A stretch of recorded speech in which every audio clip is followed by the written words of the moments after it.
Some are even adopting new changes to address the issue. NBC5's Anthony Carter has more on how some locally are taking steps to fix the problem.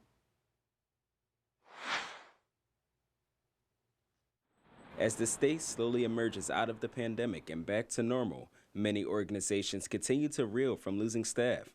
One of the hardest hit industries were services for mental health and addiction recovery. And COVID made everything that much more intense. The staff shortages got worse. Eddie Wallace is with Medford based on track. He says many factors went into the shortages. One example is people not wanting to enter the healthcare industry during the pandemic, especially residential healthcare for addiction recovery. That's a tall order, asking somebody to come on board for $15 an hour to work overnight residential care for behavioral health. Addictions Recovery Center in Medford also dealt with similar difficulties because of COVID restrictions. It impacted our ability to maintain our capacity. President of the center, Lori Paris, says capacity was cut at its 24/7 facilities by 30%.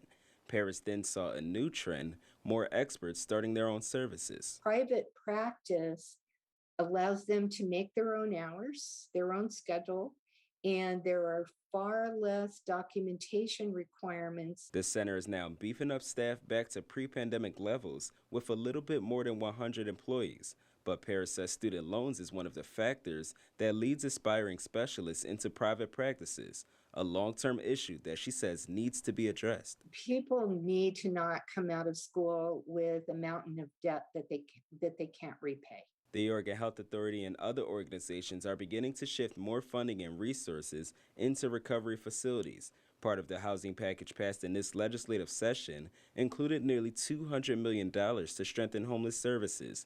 It'll allow organizations to expand their rosters drastically. Wallace says it couldn't have come at a better time. He says the stats regarding mental health and substance abuse coming out of the pandemic are alarming. But Wallace adds that hope is on the horizon for services that are more critical than ever. There would be more money coming down from the Oregon Health Authority from Measure 110 funding to help fight what is a huge problem in Oregon and across the country.